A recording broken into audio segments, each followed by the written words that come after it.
ದೇಶದಲ್ಲಿ ಏನು ಇವತ್ತು ವಾತಾವರಣ ಇದೆ, ಕೇಂದ್ರ ಸರ್ಕಾರ ಏನು ಪ್ರತಿ ದಾಳಿ ಮಾಡಿದೆ, ನಮ್ಮ ದೇಶದ ಮೇಲೆ ಆತಂಕವಾದಿಗಳು ಏನು ದಾಳಿ ಮಾಡಿದರು ಅದರ ಪ್ರತಿಯಾಗಿ ಇವತ್ತು ಕೇಂದ್ರ ಸರ್ಕಾರ ಏನು ದಾಳಿ ಮಾಡಿದೆ ಅದಕ್ಕೆ ನಮ್ಮ ಸಂಪೂರ್ಣ ಸಹಮತಿ ಇದೆ, ಸಹಕಾರ ಇದೆ.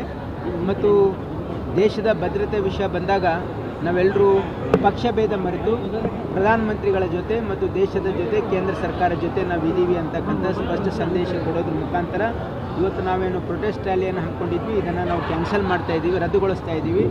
ದೇಶದಲ್ಲಿರ್ತಕ್ಕಂಥ ವಾತಾವರಣದ ಹಿನ್ನೆಲೆಯಲ್ಲಿ ಮತ್ತು ನಾವೆಲ್ಲರೂ ಈ ಒಂದು ಸಂದರ್ಭದಲ್ಲಿ ಒಕ್ಕಟ್ಟಾಗಿ ಒಂದಾಗಿ ಇರಬೇಕು. ಯಾವುದೇ ನಮ್ಮಲ್ಲಿ ಭಿನ್ನಾಭಿಪ್ರಾಯ ನಾವು ತೋರ್ತಕ್ಕಂಥದ್ದು ಈ ಸಂದರ್ಭದಲ್ಲಿ ಮಾಡೋದಿಲ್ಲ. ನಾವು ಕೇಂದ್ರ ಸರ್ಕಾರದ ಜೊತೆಗಿದ್ದೀವಿ ಮತ್ತು ಈ ಒಂದು ಭದ್ರತಾ ವಿಷಯ ಬಂದಾಗ ನಾವೆಲ್ಲರೂ ಒಕ್ಕಟ್ಟಾಗಿ ದೇಶದ ಸಮಗ್ರತೆ ಐಕ್ಯತೆಗಾಗಿ ನಾವೆಲ್ಲರೂ ಒಕ್ಕಟ್ಟಾಗಿರ್ತೀವಿ ಅಂತಕ್ಕಂಥ ಒಂದು ಹಿನ್ನೆಲೆಯಲ್ಲಿ ಈ ಕಾರ್ಯಕ್ರಮ ಸದ್ಯಕ್ಕೆ ರದ್ದು ಮಾಡಲಾಗಿದೆ. ಅಲ್ಲ, ಕೇಂದ್ರ ಸರ್ಕಾರದ ವಿರುದ್ಧವೇ ಈ ಕಾರ್ಯಕ್ರಮ ಆಯೋಜನೆ ಮಾಡಿದ್ದೀರಿ. ಇಲ್ಲ, ಕೇಂದ್ರ ಸರ್ಕಾರದ ವಿರುದ್ಧ ನಾವು ಬೇರೆ ಭಿನ್ನಾಭಿಪ್ರಾಯ ಇರ್ಬೋದು, ಬೆಲೆ ಏರಿಕೆ ವಿರುದ್ಧ ಮಾಡಿದ್ವಿ. ಆದರೆ ಈ ಒಂದು ನಮ್ಮ ದೇಶದ ಭದ್ರತಾ ವಿಚಾರ ಬಂದಾಗ ನಾವು ಕೇಂದ್ರ ಸರ್ಕಾರ ಜೊತೆಗಿದ್ದೀವಿ.